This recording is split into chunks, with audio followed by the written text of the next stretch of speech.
Alright, what is up YouTube? If you just checked out my other video and you kind of noticed the screen, it's because it's the exact same screen I left off at this screen right here. Just traded for Serge Ibaka. If you haven't watched the other video, I'd advise checking that out if you have any interest in managing the Knicks. So to be honest, I see Serge Ibaka as definitely a starter.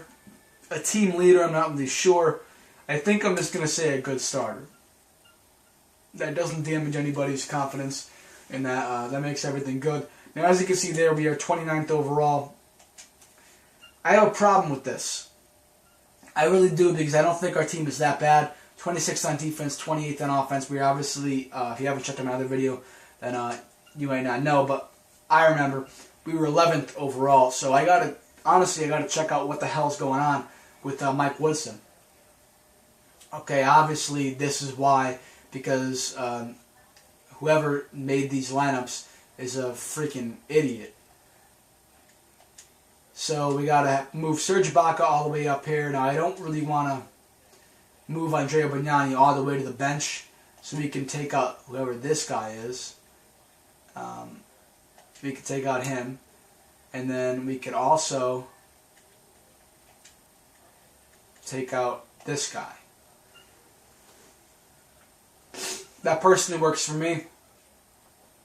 I don't want to give people, too little amounts of minutes, but I'm thinking about winning. I'm not really thinking about anything else. The main thing I kind of want to do after this is I kind of want to trade away Kendrick Perkins. He's definitely not going to be a starter on this team. Don't know how that's going to work out with his confidence and everything, but it's not going to work out for me personally, him being a starter over Tyson Chandler. So he's got to go if he doesn't accept that role. He's expensive as well, so that is another reason where I kind of don't want to keep him. And let me I personally like, I like organizing things, so this is going to be really a lot more clear, my vision of this, of where I see this backup lineup. Right there, that's the backup lineup. Pablo Prioni, Tim Hardaway, J.R. Smith, Kenyon Martin, and Kendrick Perkins. That's the 1, 2, 3, 4, and 5.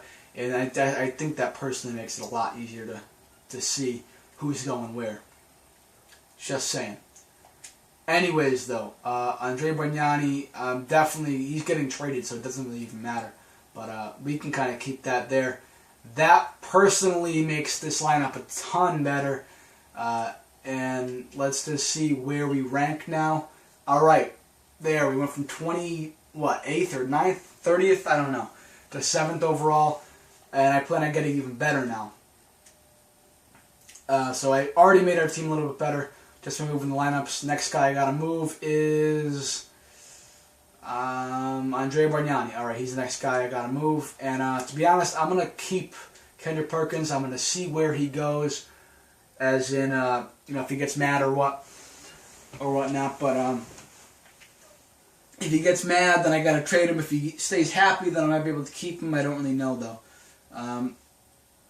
I honestly think we have a little bit of an overload of power forwards. I wouldn't say an overload, but the perfect amount.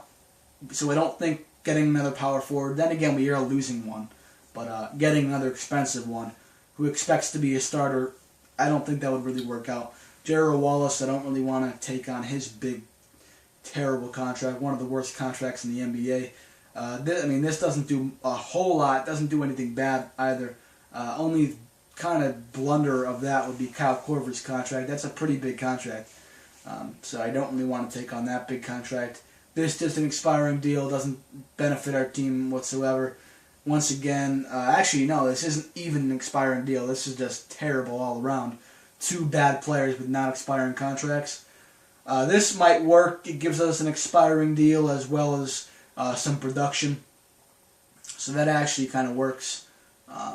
Ryan Anderson, he's overpaid. Charlie Villanueva, once again, he's overpaid as well. And honestly, it's because of that three-point shot. If you can hit three-pointers with consistency, you can make a lot more money in the NBA than other people might be able to.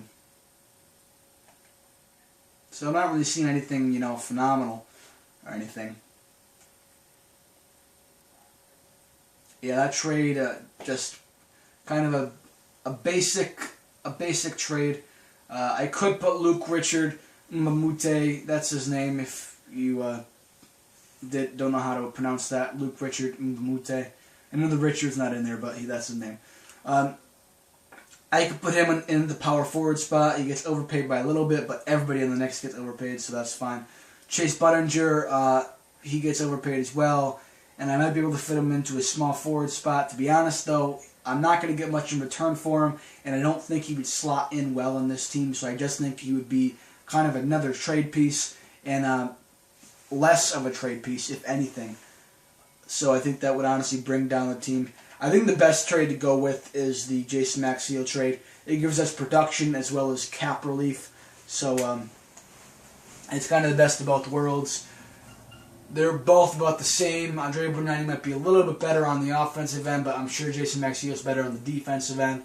So I gotta say that this will work out for us solely based on how much production we're getting from either end, the defensive or offensive end.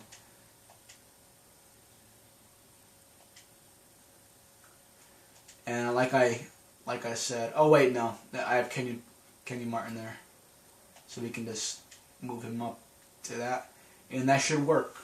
All right, that should work. I got him change these roles. Unfortunately, which is gonna piss off some players. It's okay. He's not too mad, but it does make him a little bit unsettled, I guess. He's pretty angry. So we're going to see where this goes. Hopefully I can make some players happy. If not, then this is really going to be a problem. And that's going to really suck. Yeah, so the major thing I want to do is I want to get these young players, or this one young player, some more minutes so he can, progress. Pablo Prioni's probably going to be gone next year. Probably not this year, but if he retires or not, I don't know. To be honest, though, I see this as a pretty solid lineup. I don't know about you, but I think that's pretty solid. Recent trade discussions you have within the team. See, this is they make these press releases, these media conferences, whatever they're called. They make them very rehearsed. You can just kind of know what to say every single time. They should make an update or something where it's where there's different stuff to say. So in this, I believe I say simply business, not only positive. Oh, I guess not. Whew. Oh well. Whatever. But they usually are really rehearsed. They're really easy to say, the right things and not be worried about saying the wrong things. Rumor, Knicks on the verge of big trade. Who is going? Okay, so I guess that's the big trade. I guess they heard me making this video, or the last video, when I said I might, Carmelo is not totally out of the question for being traded. I guess they heard me making that video. Anyways, though, check out that projected profit. That's a lot of money.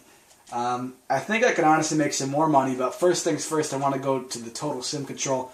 Obviously, Carmelo Anthony is going to be the number one guy.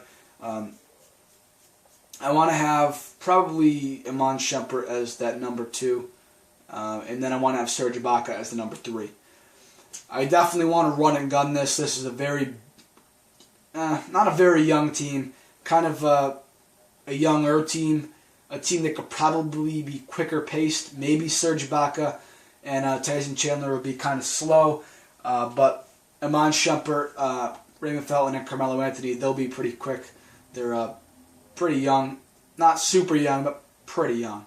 Offensive focus, I mean, usually when you're trying to make the offensive focus, usually if you have players that all kind of score in the same type of way, then you would want to, make it post up if they all post up, or mid-range if they're all good for mid-range. To be honest, I would say don't do mid-range because that is the least successful place from the entire floor.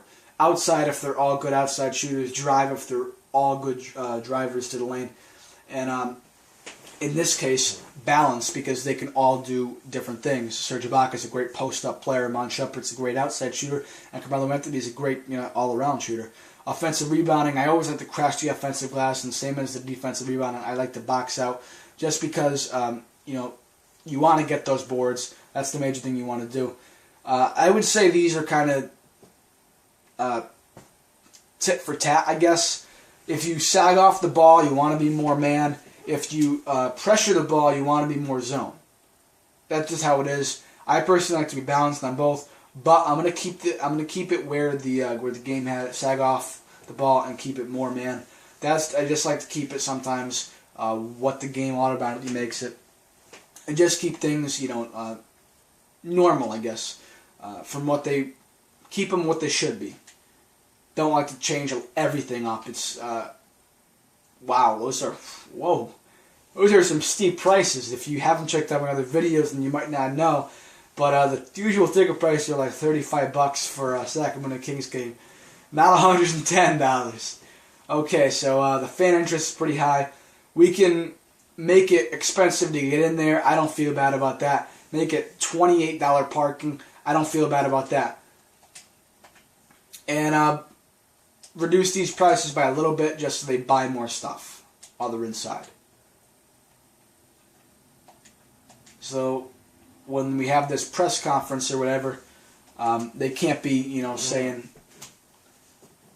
they can't be, when they ask, because they usually do ask, okay, maybe they won't this time, but they usually do ask when you're setting prices, why do you set them? Do you set it for fan value? Do you set it for the business, for making money? Or what? Or is it a mix? Those are the three things. You always want to say it's for fan value, but if it's not for fan value, tell them. Tell them flat out. I would say that's the best thing. I would not say it's a business, just because that might hurt the fans. But in a big city like this, I don't think it would really hurt you too much. This is honestly, I gotta say, this might be really fun, because this is kind of the perfect setup. Ton of projected profit. That should increase our cap space by a ton. And on top of that, we should be able to, actually put our player payrolls all the way up and use up some of that cap space.